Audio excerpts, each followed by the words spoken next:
Step right up, ladies and gentlemen, and genders of all ranges, and welcome to the Art Pit, conducted by the Jeremys, a pair of purveyors of fine art and oddities via the best damned art gallery this side of Long Beach, the Dark Art Emporium. Listen and wonder as we jibber-jabber about all things art, music, movies, and whatever other jive we decide to mosh together. Faint of heart, beware, and welcome to the Art Pit.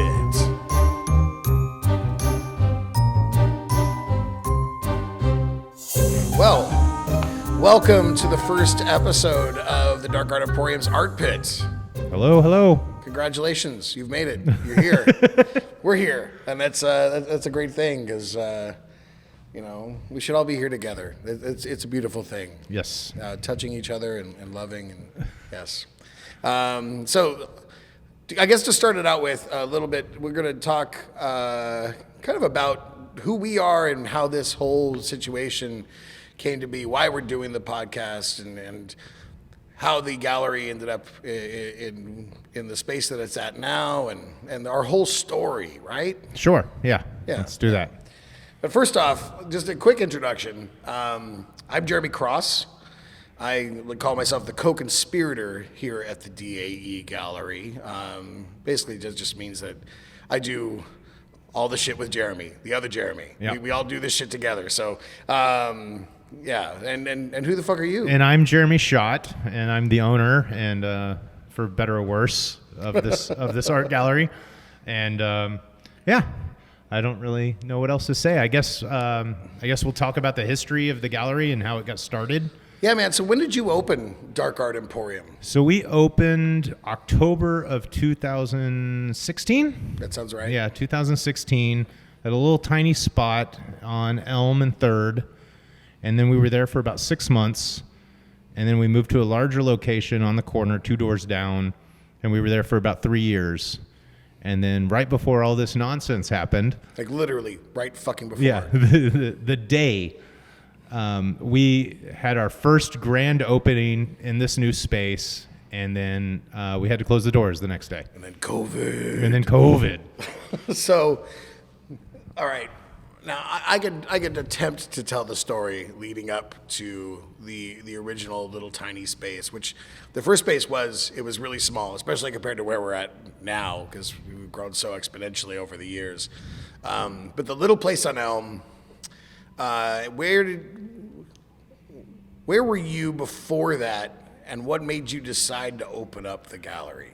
Okay, so I'm a video guy, I guess, for better or worse. Like, I can edit, I can video, I can like produce. Max Headroom? Yeah, yeah.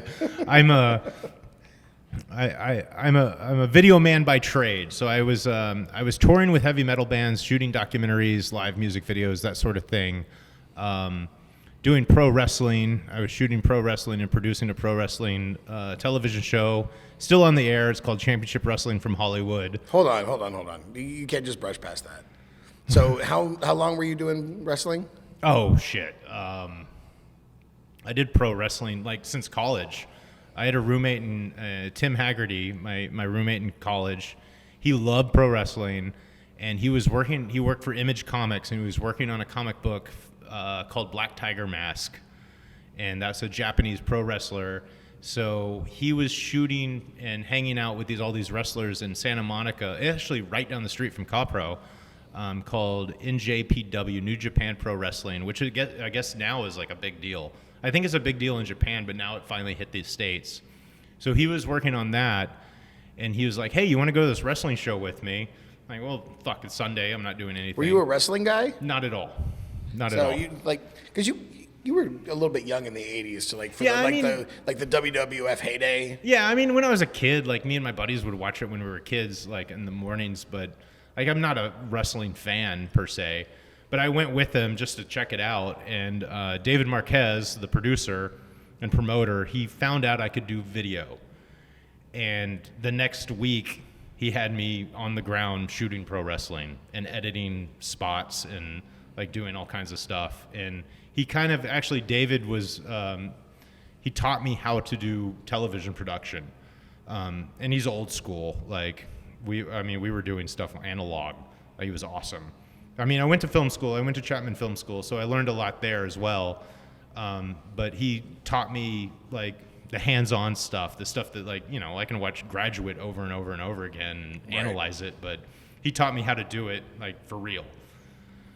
So I did that, and then I toured with Suicide Silence was my main gig, but I did videos for like In This Moment and Winds of Plague and Eyes Set to Kill. How did that transition happen, though?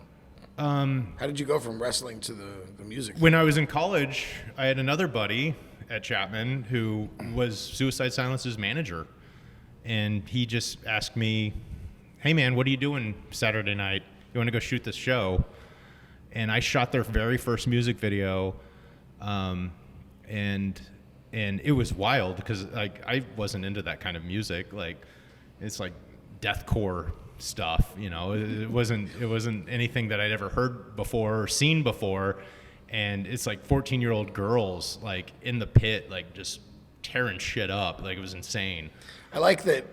See, I think we connect on that level because falling ass first into shit has been like my whole life. Yeah. And it's pretty much been the same for you. It's like, well, I'm not doing anything. We want to do this? Yeah, let's do that. Then it turns into a fucking 10-year career. Yeah. So all right. So you're doing the Suicide Silence thing. I know you're traveling the world. Yes. You saw like how many fucking countries? I've been around the world twice. Yeah. Like I've been to Chernobyl. I've been to Russia, China, you name it. I've probably been there. Outside of Japan, I never got to get to Japan, but everywhere else I got to go. And that got old because you're dumb. Well, I mean, yes. I mean, I enjoyed traveling the world. It was awesome when I was younger. And what happened was I kind of hit my mid-30s, and like you look at the headliner, because we're never the headliner. We're like the second tier. So you're on tour with like Korn, for example, and you see the guys that are pushing their gear. And they're in their 60s, and they're all haggard and hurting, and like, I don't want to be that guy. Yeah, like, that makes sense. Like, the road hurts after a while. Like, when you're in your 20s and you wake up in Russia, hungover, and you don't know where that you're gonna shit, it's a lot of fun. When you're in your mid-30s, you're like, I don't know about this anymore. Like, I just want a clean toilet. Yeah, I just want to, like the Mayhem Festival. Like, I'm having to wake up in the morning and take a whore's bath in a porta potty. It's not a good time. Fair enough. All right, so eventually it gets old. It got old. And you were living in Long Beach already. Yes, I moved to Long Beach. Because you're not from here. No, I'm from Texas originally. I moved out here to go to Chapman Film School. And then when I was looking to move closer to LA for work, I couldn't do LA. I can't stand LA. It's just, there's too many people that are talking bullshit and talking, like, the reason I left Austin was everybody was talking about all the things they're gonna do, right, and never did it. Yeah. And that's kind of what LA felt to me is everybody's like, hey, read my script. I'm like, dude, nobody's gonna make your fucking movie. Like, I guess I'd be remiss if I didn't say I did produce a feature film as well, called She Wants Me. It's a romantic comedy. My buddy. So weird. Yeah. Like, I'm all over the place. Hence this gallery. Yeah, I made a fucking rom-com. Just, Yeah. We threw randomly. All right, so you're in Long Beach. You're tired of the road. How do you pull the trigger on the gallery, and what prompted it? I know the answers to this, but I think other people want to know about it. So one of the last tours we were ever doing with Suicide Silence, they were opening for Korn, which was their band. Like, when they were growing up, they loved Korn. I'm not the biggest fan of Korn. Like, they're fine. But I realized when I was holding the camera backstage and they were all excited, like talking to Jonathan Davis and Fieldy and all those guys, like, they were just so excited, and I just didn't care. I just wanted to get back into my bunk and go to sleep. And that's when I realized, like, my passion wasn't there anymore. However, like, on that tour, at one point, Eddie, their singer, he said, Jeremy, like, we were just hanging out drinking a beer, and he's like, like, you're really cool because, like, you just love art.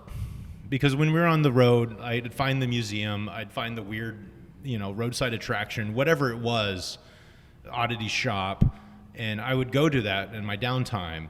And he's like, you just love art. So when I came back and I decided I wasn't going to do that anymore, I realized, like, when I was home, I would go to Hyena Gallery, or you name, like, Laluz, or Necromance, like, just because I was into that kind of stuff.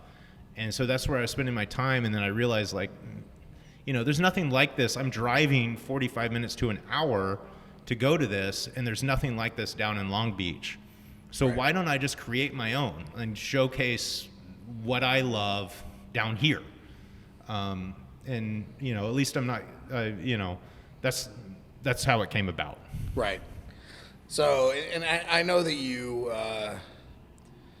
became friends with Bill at Hyena, and I'm sure that his advice was don't fucking do it. Yes. Yeah. But you did it anyway. I did it anyway, and he held my hand the whole time.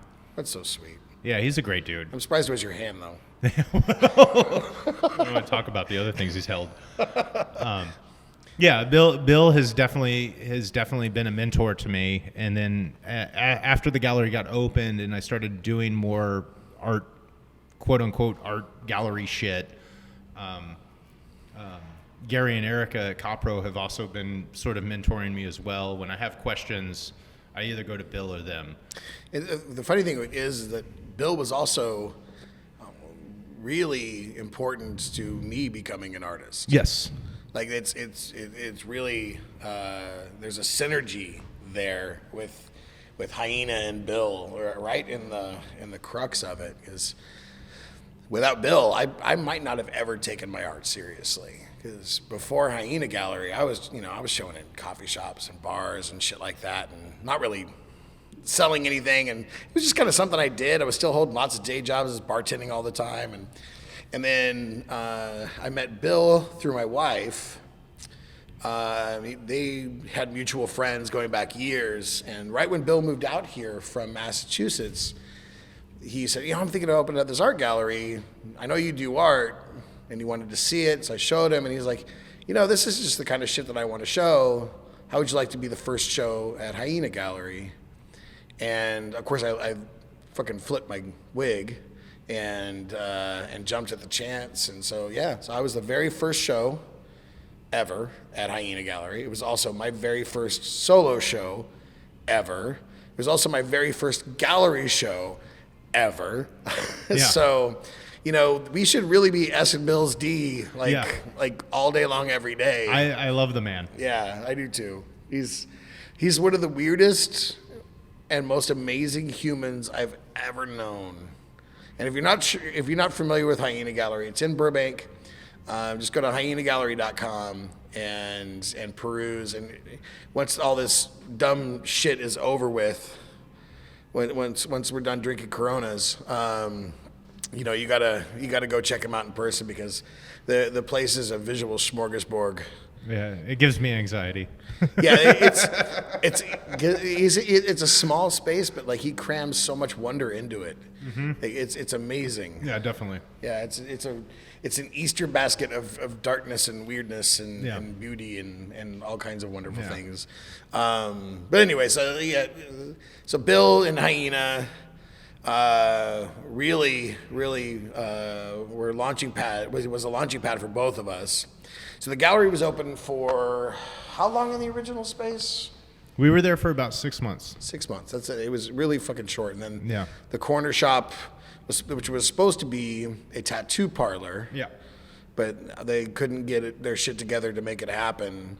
Then we jumped ship over there. Yeah, I did the whole build out at the old spot, and then the little spot, and then I asked the landlady, I was like, hey, when my lease is up, in a year, right? If the tattoo parlor doesn't open, you mind if I move over to the corner? And she's like, how about next month? I'm like, shit. Like, I don't know if I'm gonna, how long this is gonna last. Like, is this gonna work? Like, like what I'm doing isn't necessarily for everyone. Like, this is for me, and I mean, I know there's a community for it, but I didn't know that the community was gonna embrace it, and much less the Long Beach aspect of the community. And being in Long Beach on top of it. Nothing like this had ever existed here before. No, like there was one place, Eye of the Cat, if you were into like occult shit. Like, but they weren't really an art gallery. No, it wasn't an art gallery. Boutique. They like if you needed herbs and shit for your spells. Right. Yeah. That was the place to go.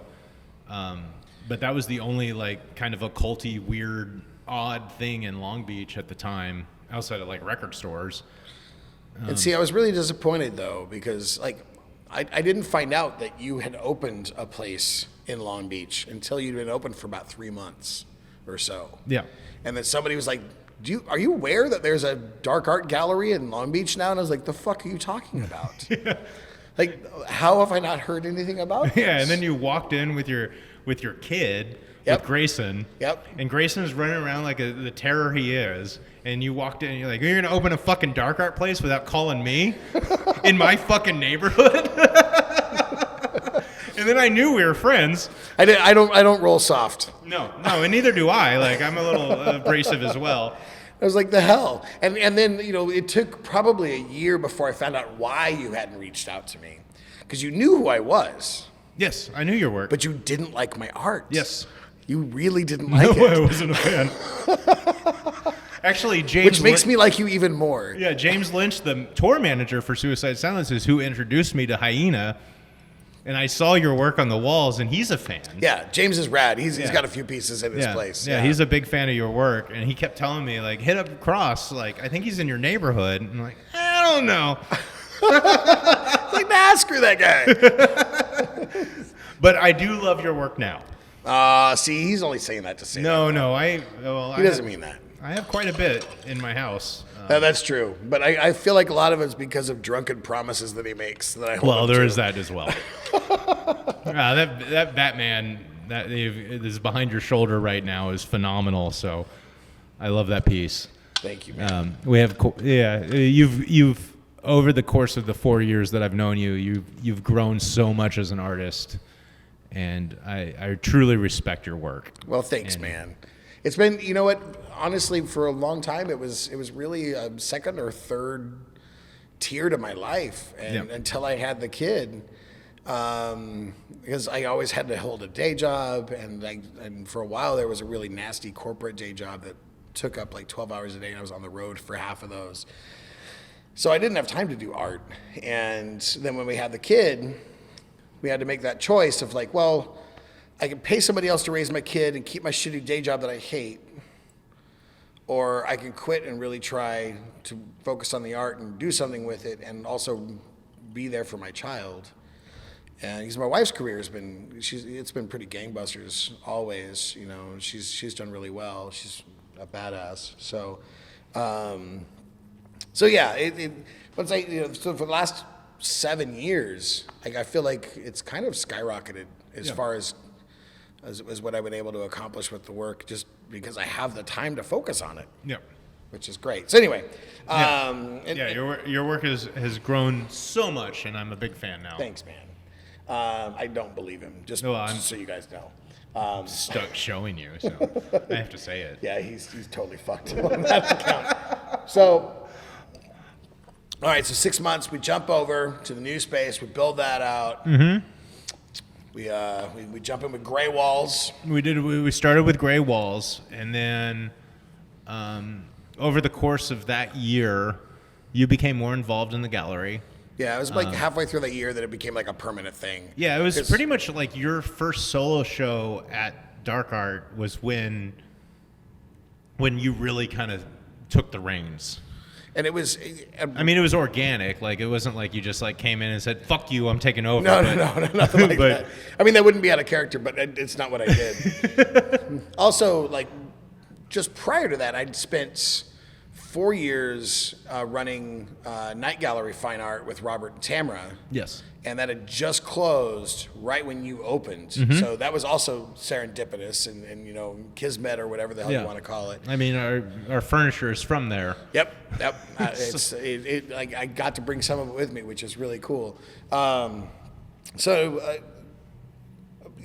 think my solo show was that time. And then at that point it was like, well, this is just what's happening now. Yeah. Like we're partners in this shit. We're doing this shit together. Like let's make it whatever official it needed to be made, which I think basically just consisted of making business cards and updating the website. And yeah, that was pretty much what happened. And it was done. And then I think like where you're going with that, like we had those gray walls, which not knowing anything about running an art gallery, I just assumed gray was kind of like this medium thing to where like when you're looking at art, like you can envision in your house with gray walls. But then we did Requiem. Which you were, that was the first show outside of your solo show that you're curated. I took over completely, you took that show completely over, and we painted the walls black, and we turned the place into a mortuary. Yep. Which, if you weren't there and you haven't seen pictures, I don't want to toot my own horn, but I so am. Like, that place was fucking bad. It looked awesome. We had a full casket covered in about 50 candles that were melting and dripping on it. We had over 1,000 dried flowers that I'd spent weeks and weeks and weeks drying in my driveway from florists that were throwing them out, stuck in anything that would hold them, including human pelvises and vertebrae.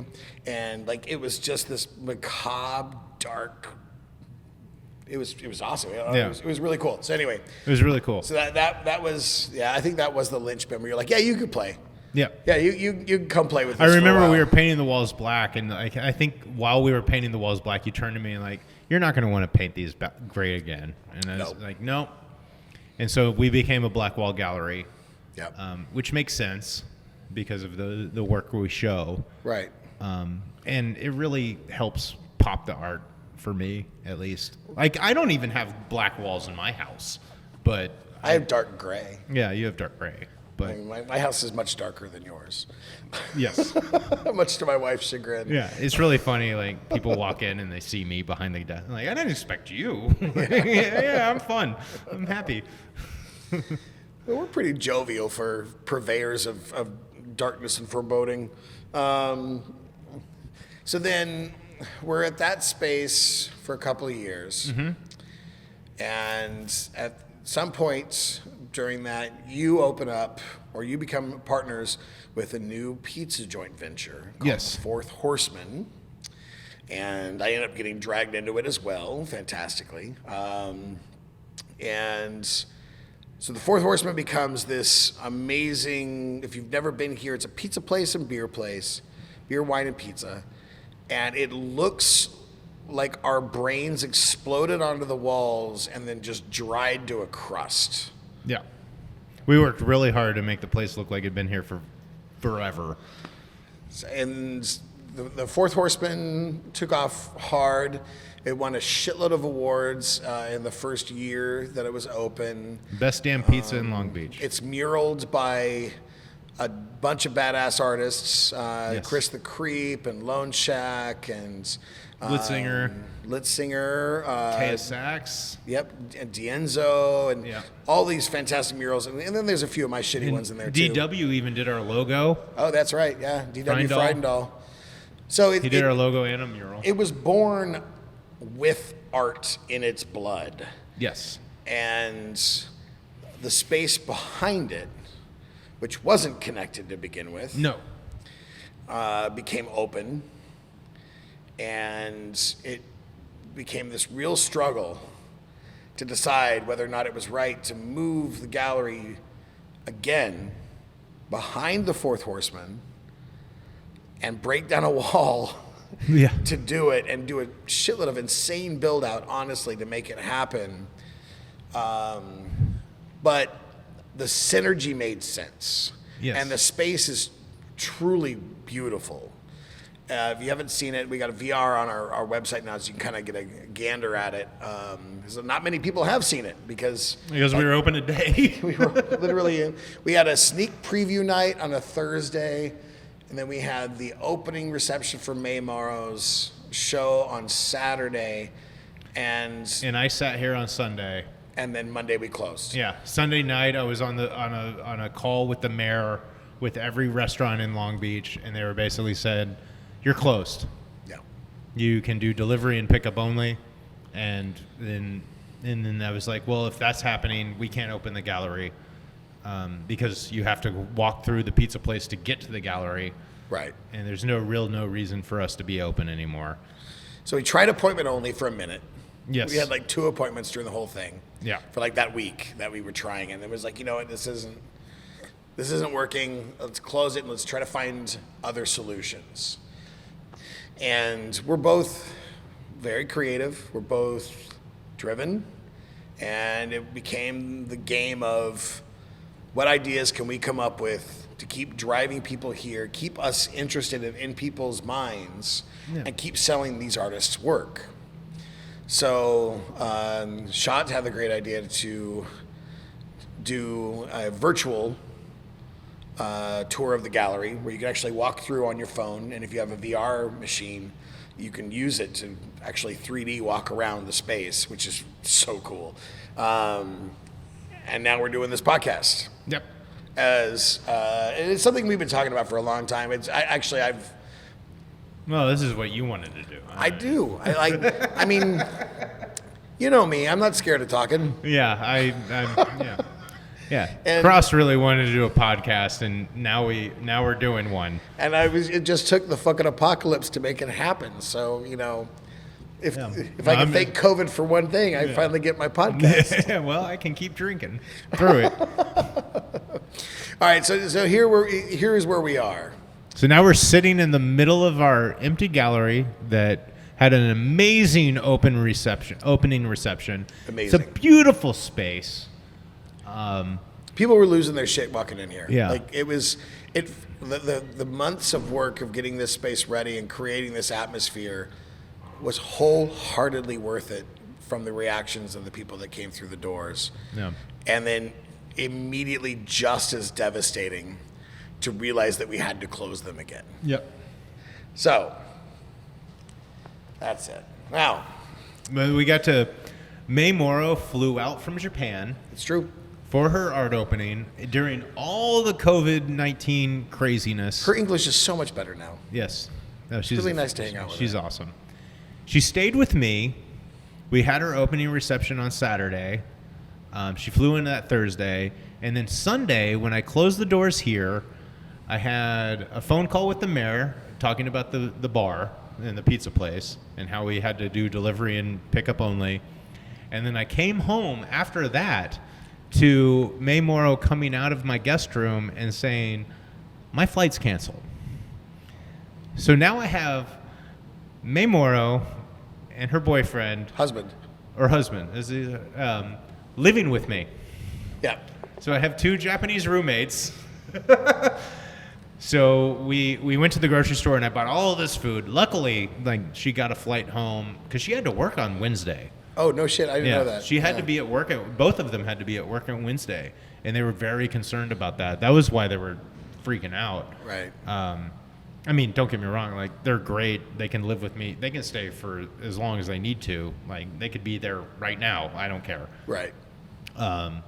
But, luckily they got a flight home. But I thought I was going to have Japanese roommates. It was like a sitcom. Two Japanese people, 2 Americans, living in one space together, for a month, for the pandemic, Fours Mixed Company. Yeah, whatever. Yeah. But we had a great show, and I'm so happy that we got to debut her here for the new show, for the new space, yeah. Because she's fantastic, and I think her work is important, and people need to see it, and. You can go to our website and see the new show. You should also follow her. It's Meimaro, Meimaro. And yeah, go check out the stuff on our website, but also follow her on Instagram. I think it's May_Morrow on Instagram. I think so, something like that. I'm sure if you search for it, you'll find it, You'll problem. Find her. But as far as what dark art is, she personifies a certain aspect of that so well because it's beautiful. There is a darkness to it. I mean, these stunningly rendered women are flailing their guts out and the anatomy is dead on perfect, and everything is penned and inked and brushed into place perfectly. I can't get enough of what she does and how she does it, and the fact that like there shouldn't be a market for this, but there is. Yeah. Like her stuff sells like gangbusters, and to people I wouldn't expect it to sell to. Yeah. Which is the great part about dark art, is when it transcends and does that. It grabs a hold of people that maybe had never thought about this type of artwork before, and like spins them a little bit, and they're like, oh man, I can't live without that anymore. Yeah, she is exactly what I want to show in my gallery. Yeah.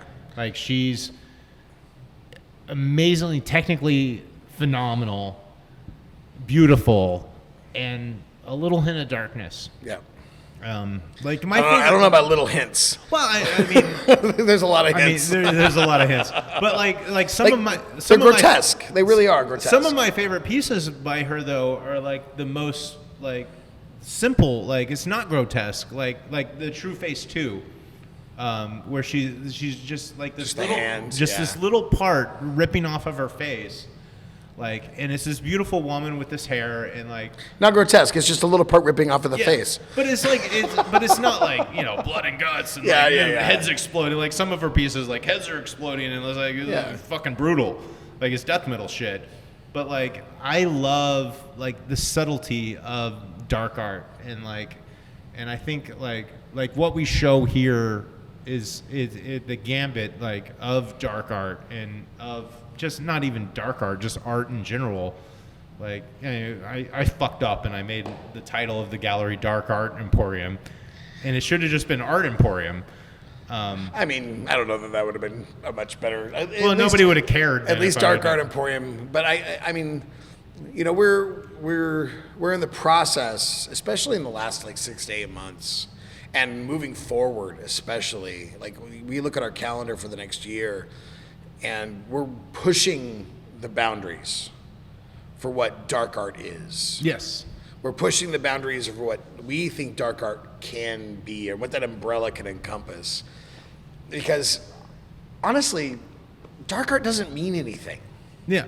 It means everything, and then it doesn't mean anything, if that makes sense at all. I love when dark art surprises people who love dark art. If that makes sense. Yeah. And how many times can I say dark art in 30 seconds? You did a lot. Okay, so it can be funny, it can be bright, it can be beautiful, it can be grotesque, it can be haunting.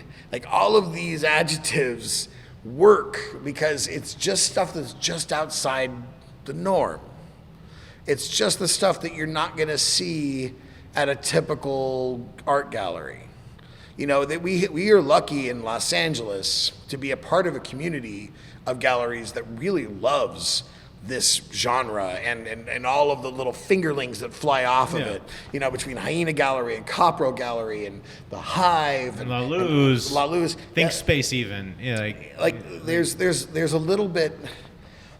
And you know, and maybe we have more of a hub here than most places. But what's great about that hub, and because we interact with those other galleries and those gallerists, is we see everybody pushing the boundaries with it, and everybody showing things that maybe you wouldn't think would work alongside artist A. Yeah.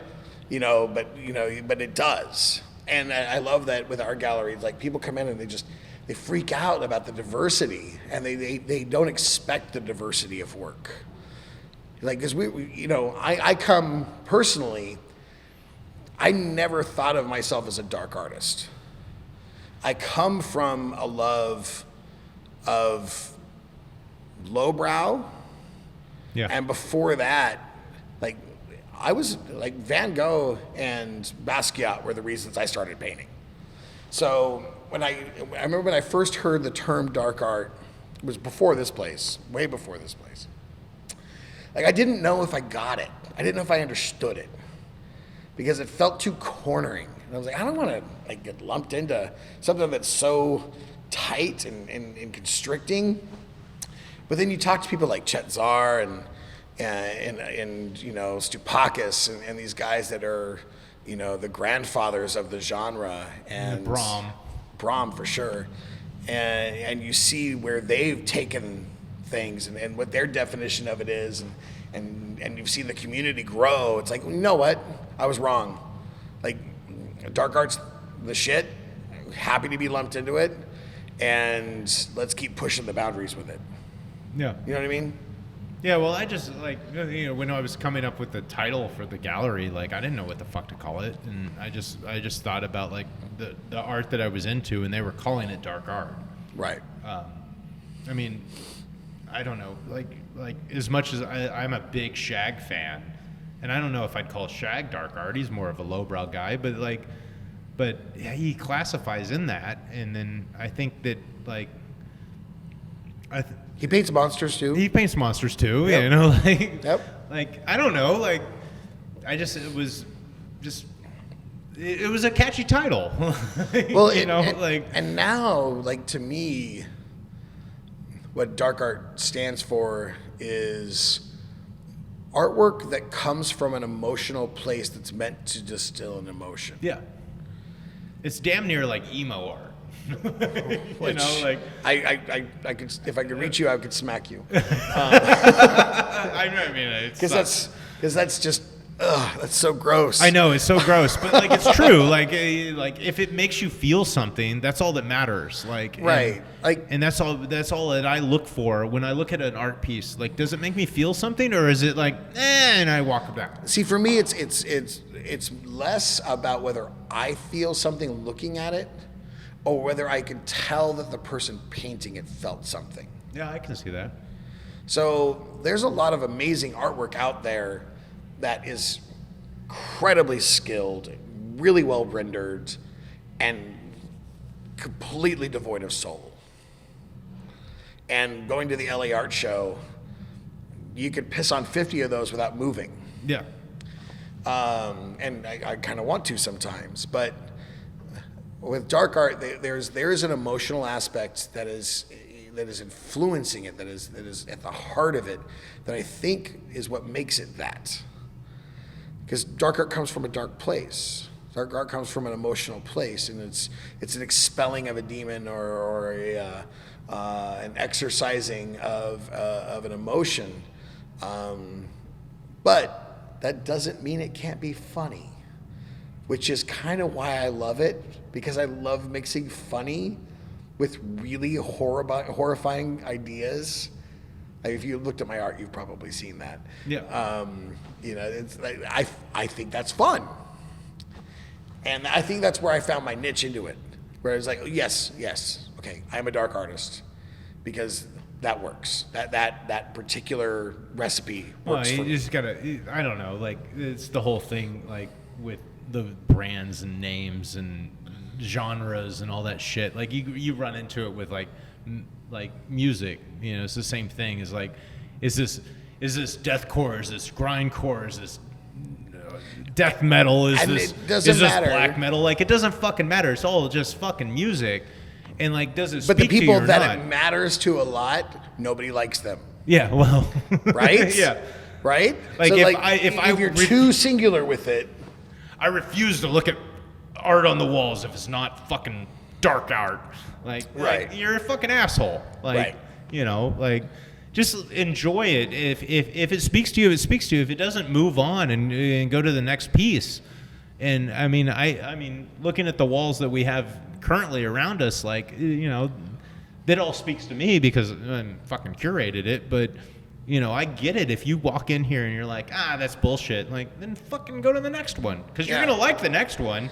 Because I guarantee you, I don't care who you are. If you walk in these doors and you take an honest half hour, because it will take you a full half hour to go through and look at these pieces, at least.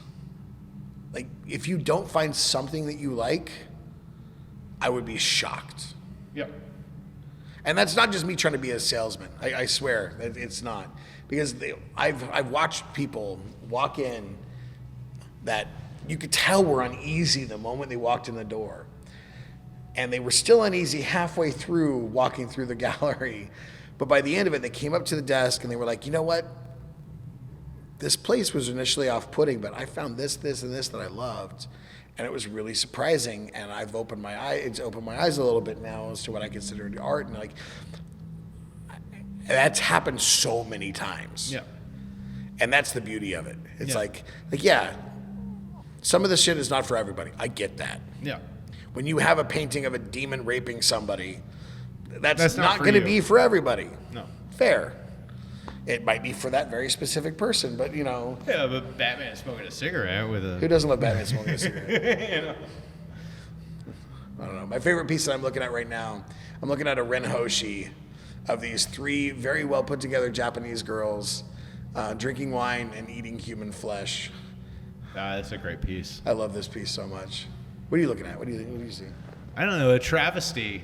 The one with it was from our 12 Inches of Wood show, with the woman with her mouth open and the black glove just holding her lip open. I love the gentle touch on the lip. I know. It's a gentle touch. It's a gentle especially touch. for a black glove, because you expect the glove to like be like grabbing it and pulling on it. But Yeah, and it's so fucking, it's like photorealistic. Like it looks like a photograph from here. we're about 3 months away from his feature show, Yeah. and I've seen a couple of images from it so far. And if you think that's photorealistic, you ain't seen shit yet. Yeah, no, the travesty is a fucking phenomenal artist.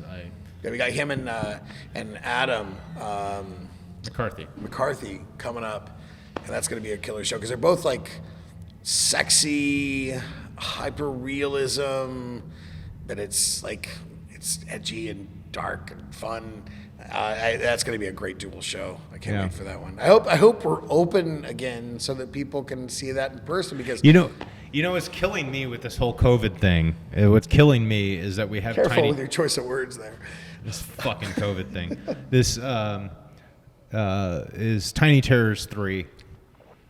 His Tiny Terrors 3 is such a fun show, and we get to pull art off the walls and just hand it straight to people. And I'm really bummed that we're probably not going to be open for that one. With Tiny Terrace 2, we had over 300 pieces on the walls. We're going to have more than that this year.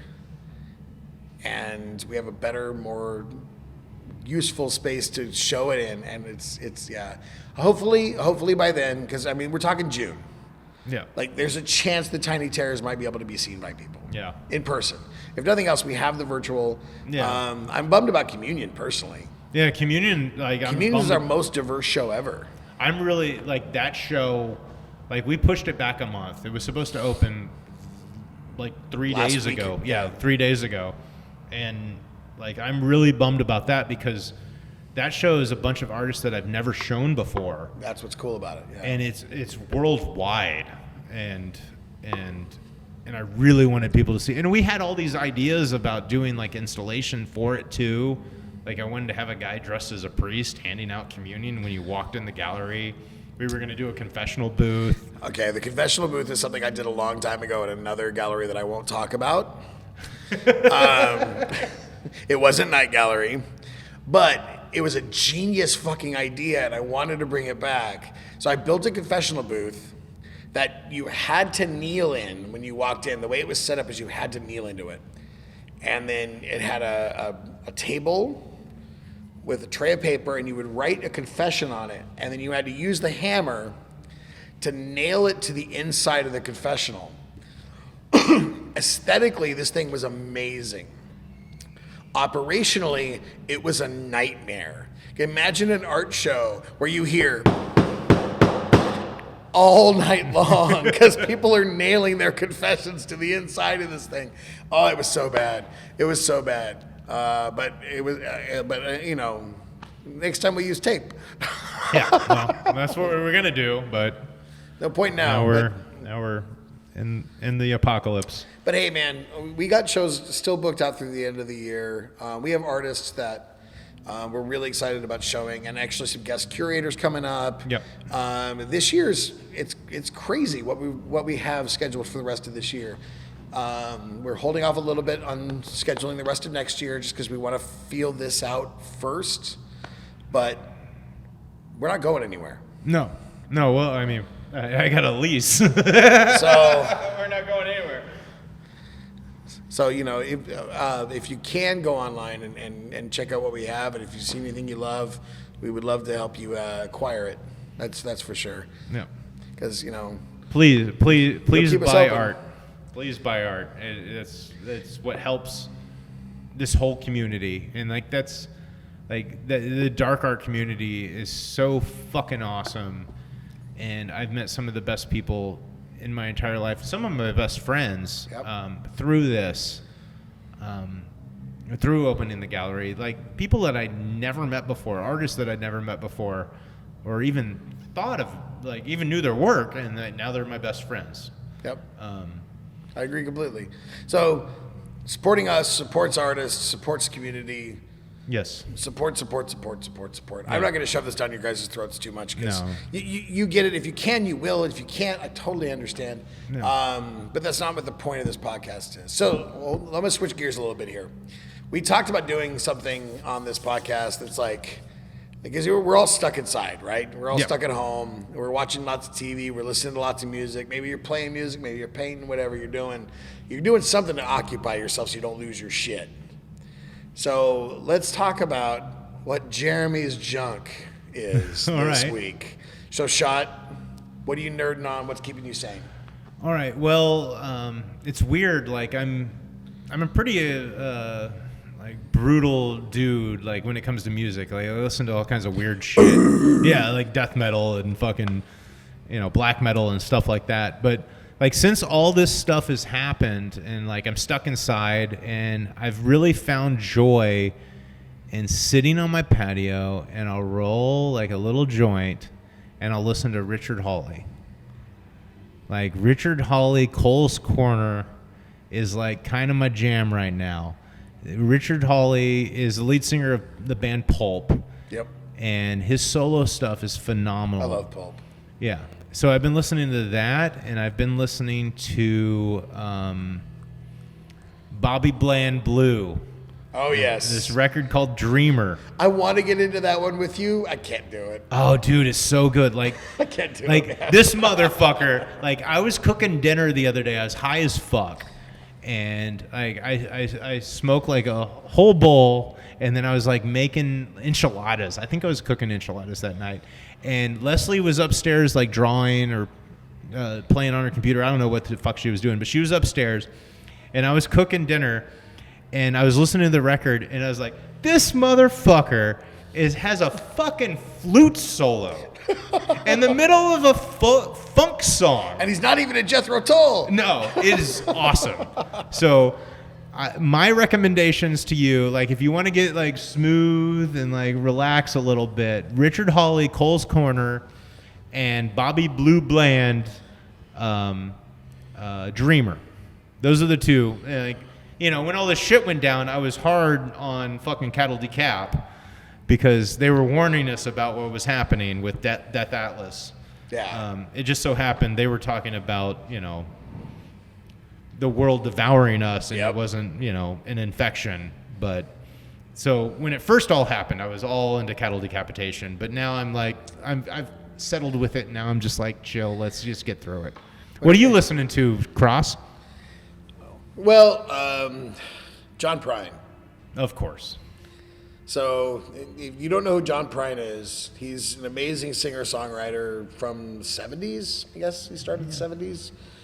He died, like, last week from COVID. And I'd been a huge fan of his for decades, but the night that I heard he died, I spent, like, 3 or 4 hours just listening to his shit. I got a little bit high, did a lot of crying. My wife was actually worried about me, but she was really sweet about giving me space. Because I put the phone on the speaker in the bedroom, and I put on John Prine. Excuse me. It's not COVID, it's smoker's cough. Smoker's cough. And I curled up in my duvet, like all wrapped up around me, and just sat there for hours listening to Prine and crying. And it felt great. Yeah. Because that shit feels good. So aside from that, I've had this obsession. And this started like the week that the whole Corona thing went nuts. And I don't think it's related at all. So I think it was one of my friends, Stephanie Bell, who posted this article about murder ballads and how, like, starting in the mid 50s or 60s, like, women started to flip the script on murder ballads because for the longest time, most of them were about men murdering women. That was like the whole history of murder ballads. So that kind of spawned it. And I was like, I love the Nick Cave album, Murder Ballads. Yeah. And I was like, I didn't realize that there was a genre to dig into. And so I dug into it. And I realized that, or I came to find out that murder ballads started with songs that were written in like the 1500s that were a way to spread news. And of course, the most interesting ones, the ones that caught on, were salacious. So murders, rapes, murders, things like that. So these ancient songs have now carried through traditionally, and like some of them are still being played and sung and recorded today. And certainly at the turn of the century, they were being played and recorded. So there's this long history of it. So I started making this playlist of all murder ballads through recorded history. Currently, my Apple playlist is at like 250 something songs, and I'm still working on it. And it's full obsession at this point. Like anything I can think of, from like Nirvana covering In the Pines to like 4 other versions of In the Pines, you know, back to the originals. Like it's exponentially interesting because it's every road leads to another road, another fork in this journey, because these songs date back so far that they've been covered and twisted and changed. Like a great version of it, or a great example of it, is Stagger Lee. Yeah. So the Nick Cave Stagger Lee, which is, you know, basically about really a guy who wants to like rob and rape and fuck a fat boy. Yeah. But like you go way back into its roots, and like nobody knows who originally started this song, but it was recorded Delta blues style like 4 or 5 different times. Some of them were even clean. Yeah. Like clean. Like and then you get to like the version that Samuel L. Jackson does live in what's that movie called? The Samuel L. Jackson movie. Christina Ricci. She's like a junkie in chains. Fuck. What's her name? I love Black Snake Moan. Yes, Black Snake Moan, which amazing goddamn movie. Love that movie. Yeah. It's so wrong and so beautiful. So he does a version of Stagger Lee in that. So it's even made its way onto the silver screen. And this movie, this song dates back like probably 100 years. Yeah. So easy obsession. And I've shared it on Facebook and stuff, and like got some other people like hooked on it, and then they're sending me suggestions on songs to add to it, and so on and so forth. So that's my Jeremy junk. Is murder ballads. Murder ballads. That's where I'm at right now. Yeah, I wonder if like because the murder ballad like was a historical story, like they were telling the news. Right. They were called broadsides. Then. Yeah. Yeah. So I wonder if Stagger Lee was an actual dude at some point, and he's just gotten like tall-tailed, like maybe so far that now he's fucking like fat boys' butts, you know. Like, what's the line from Nick Cave's? I'd climb over 20 good pussies to fuck one fat boy's just asshole. get to one fat boy's asshole. Which is goddamn amazing. Yeah, it's a great line. Oh my god, it's so good, so good. Yeah, I love that song. I love Nick Cave. So yeah, agreed. He never disappoints. Sometimes he's hard to listen to, but he doesn't disappoint. All right, so what about what are you watching? Let's see. What am I watching? What's the show? It's based on the documentary The Institute. Notations from Nowhere. Yeah. Fuck, I can't remember. It's something like Notations from Nowhere. Notifications from Nowhere. Yeah. Something like whatever that is. On AMC, right? AMC. Yeah, I've been watching that. That's a beautiful show. Yeah. I started watching Devs, which was awesome. It's on, I think it's on Hulu or FX, and that show's really good. It's a good sci-fi. What's his face? The guy from the Parks and Rec is in it. The big bearded dude everybody loves. Shit, I don't can't. know Parks and Rec. I've been drinking beer the whole time we've been talking, Yeah, so I I'm don't remember whiskey, shit. so. I've never seen Parks and Rec Yeah. ever, and I know I need to. I guess now's Yeah, the it's time. a great show. It's a great show. It's really funny. But outside of that, like Joe Neon Werewolf Hunter, Oh shit! Yeah. which is stupid, fun, goofy. so good. And outside of that, like I finally watched the new Tarantino movie, which was excellent. So good. I loved it. I know not everybody did, but I yeah, definitely loved no, it. it was good. And not just the last 30 minutes. Like I love the whole thing. Yeah, well, I mean, the 30 minutes paid off for me. Like, Sure. I was kind of like, I don't know about this, and then when it ended, I was like, oh fuck, I love this movie. I just enjoyed being at Spawn Ranch. yeah. Like that whole Spawn Ranch thing was fun for me. Well, and I don't really know the history of Charlie Manson. Like, I'm not a serial killer guy. Like, I'm not into that. Right. So, like, I didn't really know any of that story. So watching it kind of like educated me on that. I know the history in his movie was a little off. Yeah, it ain't exactly right. but I mean, it made really actually made me look it up and like learn. Yeah. There's so much debatable fact about what really happened during that time anyway, and like how Manson was involved, or if he was even involved, Yeah. or if he was actually pulling triggers, or stabbing people. Yeah. Nobody really knows except nobody now because Charlie's fucking dead. Yeah, yeah. And nobody would have known when he was alive because he's crazy as fuck. Poor bastard had to die in Bakersfield. Yeah, well. Can we talk about that for a second? Yeah, go for it. Because I knew that Charlie Manson was dying, and I knew that he was transferred to a hospital in Bakersfield. And it wasn't public knowledge because I have a friend who was a nurse there, and she hit me up. She's like, hey, Charlie Manson's here, and he's about to die. So I had this really great idea. I was going to make a T-shirt with Charlie Manson's face, and it was going to say, nobody should have to die in Bakersfield. So I did. And I had them ready to go 2 days before he actually died. So the second he died, I released him on the internet. I was like, I'm going to make so much money off this. I'm going to make gangbusters off. I released it. I sold like 2. Yeah, well. Because nobody cares. Nobody cares. Nobody cares that he died in Bakersfield. Nobody cares about Bakersfield except for the dumb motherfucker from Bakersfield. Yeah. That actually cared about it. Okay. Well, so that's what you get for trying to make money off of a piece of people? shit's death. I figured if you're going to be opportunistic about something, then Well, I mean, if you're gonna make money, make it off of a piece of shit. I got one more Jeremy's junk. Okay, what are you liking? So what are you watching?